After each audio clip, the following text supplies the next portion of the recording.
Place నుంచి collect చేసిన kitchen waste దీన్ని ఇప్పుడు ఏదో ఒక టబ్లో పెట్టి మనం పాతి పెట్టుకుంటే మంచి కంపోస్ట్ అవుతుంది. ఇందులో ఒక దాంట్లోనే పెట్టుకుందాం. ఇప్పుడైతే ఈ మొక్కకు కొంచెం డల్గా ఉంది కదండి, దీని అయితే తీసేసుకుందాం అనుకుంటున్నాను. ఎందుకంటే ఇది పువ్వులు సరిగ్గా రావట్లేదు. అన్నీ చూడండి చిన్న చిన్నగా పోస్తున్నాయి. ఇంక ఇది దీనికి అయిపోయింది అనుకుంటున్నాను. ఇంక మొగ్గలు రావు. ఇంకా ఎలాగే ఫ్రైడే కదండి, పూజకి అయితే ఉపయోగిస్తాను. వీటిని ఈ మొక్కను తీసేసుకుని ఈ కంపోస్ట్ ఇందులో వేసుకుని మళ్ళీ కొత్త మొక్క పెట్టుకుందాం.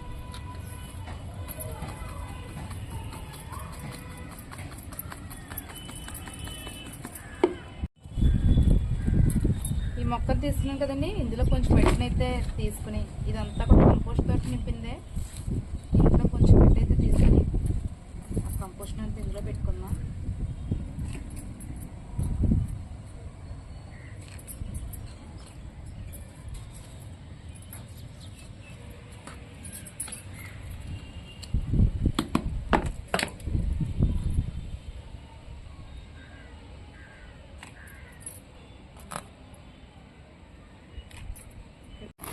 చిన్న బకెటెడ్ మట్టి అయితే తీస్తాను కదండి, ఇప్పుడు ఇందులో అయితే కిచెన్ వేస్ట్ అంతటిని వేసేస్తున్నాను.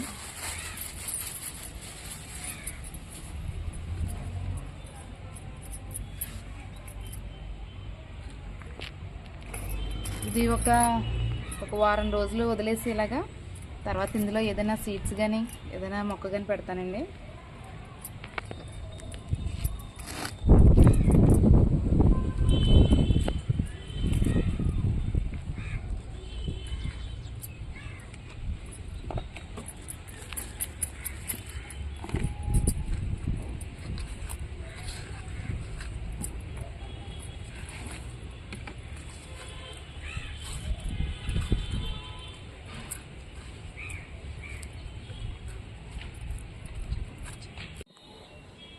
ఈ మొక్కను తీస్తాం కదండి, దీన్ని కూడా వేస్ట్ చేయకుండా నేనైతే ఇలాంటి బ్లాక్ టబ్లోని ఆకుకూరల మొక్కలు వేసుకోవడానికి పనికి వస్తుందండి. దీన్ని కూడా నేను ఇలా తుంచేసి ఈ హోల్స్ వాటర్ వెళ్ళి దాంట్లో అయితే పెట్టుకుంటే ఇది కూడా కంపోస్ట్లో అయిపోద్దండి. కొద్దిగా మట్టి వేసుకుంటాను. ఇది ఇలా వేసుకున్నాం కదండి ఈ మొక్కని, దీని మీద అయితే కొంచెం మట్టి వేసుకుంటే ఇది కూడా స్లోగా కంపోస్ట్ అవుతుంది.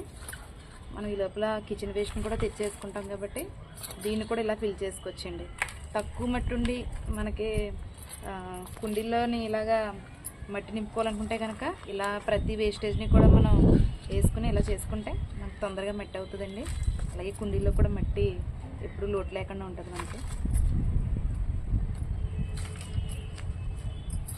ఇప్పుడైతే మనం ఆ 2 కుండీలోని మట్టిని కంపోస్ట్ని చేస్తున్నాం కదండి. రేపు ఎలాగా ఫ్రైడే కాబట్టి ఈ పువ్వులన్నింటిని కూడా నేను హార్వెస్ట్ చేసుకుంటానండి. ఎందుకంటే గాలికి కొమ్మలన్నీ ఇరిగిపోతున్నాయండి, పువ్వులతో ఉన్నాయండి. అందుకే కోసేసి మనం ఫ్రిడ్జ్లో స్టోర్ చేసుకుంటే రేపు ఎలాగా మార్నింగ్ పెట్టేసుకుంటాం కాబట్టి ఇవి కూడా చాలా చిన్నగా వచ్చేస్తున్నాయండి. వీటిని కూడా తెంచేస్తున్నాను నేను. ఇవి తెంచేస్తాను అనుకోండి, వీటికి కొంచెం బలం చేకూరి ఇవి కొంచెం పెద్ద పూలు అవుతాయి. చెట్టుకి కూడా చాలా పూలు ఉన్నాయండి. ఈ పూలన్నీ అయిపోయినాయి కొయ్యకపోతే మిగతా పువ్వులకి అవడానికి ఛాన్స్ ఉండలేదు. అందుకే అయిపోయిన పూలల్లా కోసేస్తున్నాను.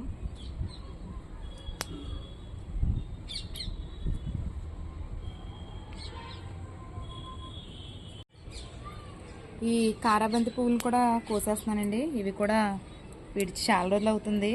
అందంగా ఉన్నాయి కదా అని చెప్పనైతే నేను కొయ్యట్లేదు. అయితే వీటిని కోసేసుకుంటాను.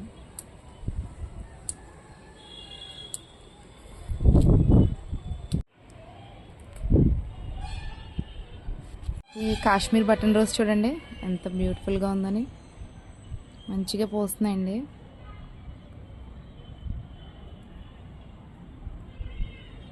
చాలా ముద్దుగా ఉన్నాయండి. అలాగే ఈ టబ్లో వంకాయ మొక్కలు ఉండి కదండి, వంకాయలు కాస్తున్నాయి కానీ వాటికి పురుగులు వస్తున్నాయండి.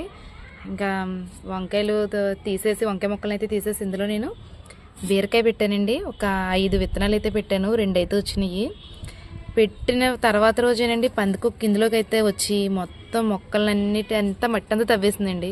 ఇక్కడ మీకు చిన్నగా మొలకలు కనిపిస్తున్నాయండి, ఇవన్నీ పాలకూరండి కనిపించి. ఇవన్నీ నేను ఇక్కడ బీర మొక్కలు పెట్టాను. ఈ మధ్యలోనేమో చిన్నగా పాలకూర వేసాను చిన్నదే. ఈ సైడ్ వచ్చి గోంగూర పెట్టుకున్నానండి. అంటే టబ్బు పెద్దది కదా, వేస్ట్ చేయడం ఎందుకు ప్లేస్ అని చెప్పని పెట్టుకుంటే పందికొక్క అయితే మటుకు ఇంత నష్టం పెట్టింది నాకు. ఇప్పుడు అన్నీ చల్ల చెదిరి అయిపోయినాయండి మొత్తం. నేను 5 సీడ్స్ పెట్టానండి బీరకాయ, 2 వచ్చినాయి, మిగతా 3 వస్తాయో లేదో తెలీదు, అవి ఎక్కడ ఉన్నాయో కూడా తెలియదు. ఇప్పుడు ప్రస్తుతానికైతే పాలకూర అయితే బాగానే గ్రోత్ అయింది, వస్తుంది అదిగండి. ఈ టబ్లోనైతేనండి నేను రోజు ఎర్లీ మార్నింగ్ మెంతికూర అదే మెంతులు నానబెట్టుకుని తాగిన వాటర్ మిగిలిన మెంతులను అయితే నేను ఈ టబ్లో అయితే పెట్టుకున్నానండి. చాలా చక్కగా అయితే వస్తున్నాయండి, ఇంకా బాగా వచ్చినాయండి. ఎందుకంటే ఈ 4 డేస్ ఎండ లేదు కదండి, ఎండ లేకపోవడం వల్ల అయితే ఇంత తడిగా ఉండడం వల్ల మట్టి అయితే వేర్లకి తడి ఎక్కువైపోయి అయితే కొంచెం స్లోగా వచ్చినాయండి. ఇవన్నీ నేను ఇక్కడ కూడా చాలా ఎక్కువ ఉన్నాయండి.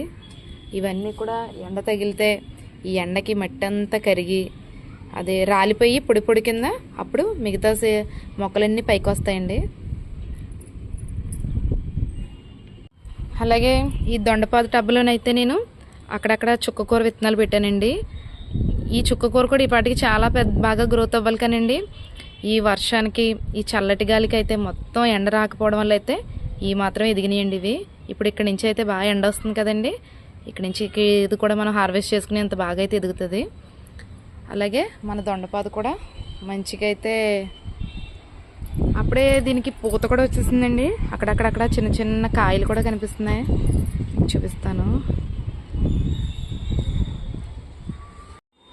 చూసారండి, చిన్నగా ఉంది దొండకాయ పూత. ఇదైతే ఇంకో కాయ అండి, కొద్దిగా వంకరగా ఉంది. ఇంక ఇలా ఒక్కసారి కనుక కాయలు స్టార్ట్ అయ్యాయి అనుకోండి, ఇంకా అలా వస్తూనే ఉంటాయి మనకి. దీన్ని అయితే చక్కగా గ్రోత్ చేసుకుంటే మనకి బాగా వస్తుంది. అలాగే మొన్న సోమవారం నాడు ఈ మరవం మొక్కనైతే పెట్టాను కదండి, మనకి ఒక కామెంట్లు అయితే ఒకళ్ళు అడిగారండి, ఈ టైంలో అయితే ఇవి బతుకుతాయా అని అడిగారండి. చక్కగా బతుకుతాయండి, ఎందుకంటే మనం వాటర్ని ఈ మట్టి తడిగా ఉందా లేదా అనేది చూసుకుని మనం ఒక దీనిలాగా అదే తడి ఎక్కువ లేకుండా కనుక ఎప్పటికప్పుడే వాటర్ డ్రైన్ అయిపోయేలాగైతే మటుకు వాటరింగ్ చేసుకుని చక్కగా కొద్దిపాటి ఎండ తగిలి మళ్ళా జాగ్రత్తగా చూసుకుంటేనండి ఇదంతా కూడా స్ప్రెడ్ అయిపోద్దండి. నేను ఆల్రెడీ ఇందులో సీడ్స్ ఉన్నాయండి, తప్పట్లేదు అని చెప్పాను అన్నాను, ముందు వీడియోలో చూసే ఉంటారు. ఇవన్నీ కూడా తోటకూర సీడ్స్ అండి, చాలా చక్కగా వస్తున్నాయండి. ఇవి చిన్న చిన్నగా ఉండగానే నేను హార్వెస్ట్ చేసుకుంటానండి, ఎందుకంటే ఈ మరవ మొక్కకైతే నేను ఇది టబ్ను వదిలేద్దాం అనుకుంటున్నాను. ఎందుకంటే ఇది బాగుందండి, చక్కగా ఉంది గుబురుగాని. ఇది ఇలా స్ప్రెడ్ అయ్యి మంచిగా అయితే కనుక ఇంకా దీన్ని కదపకూడదు అనుకుంటున్నాను నేను. అందుకే అండి మన కామెంట్లు అడిగారు కాబట్టి వాళ్ళ డౌట్ని క్లియర్ చేయడం కోసం అని చెప్పనైతే చూపిస్తున్నాను. ఏమవ్వదండి, ఈ శీతాకాలంలో వేసుకున్నాం అనుకోండి మరవ మొక్కల్ని, మనకి సమ్మర్లో కూడా కొద్దిగా జాగ్రత్తగా దీన్ని కేర్ తీసుకుని చూసుకున్నాం అనుకోండి చక్కగా బతుకుతుందండి ఇది. అలాగే మన కొత్తిమీర కూడా రెడీ అయింది అనుకుంటున్నానండి, లేదా ఇంకా కొద్దిగా రోజులు వదిలేద్దామా హార్వెస్ట్ చేద్దామని అయితే కొంచెం డౌట్గా ఉంది నాకు. ఒకవేళ హార్వెస్ట్ చేసేద్దామని అంటే కనుక ఇంకా ఇప్పుడు ఎండ వస్తుందండి, ఈ ఎండకి ఇంకొంచెం ఏమైనా గ్రోత్ అవుతుందేమో అనుకుంటున్నాను. ఒకవేళ హార్వెస్ట్ చేయాలా వద్దనేది అయితే నాకు ఎవరైనా కామెంట్లో చెప్పండి, మీరు హార్వెస్ట్ చేసేయండి అని అంటే కనుక నేను చేసేస్తాను. లేదు వద్దండి ఇంకా గ్రోత్ అవుతుందేమో చూద్దాం ఉంచాను అని అన్నారంటే కనుక ఉంచుతాను, ఓకేనండి.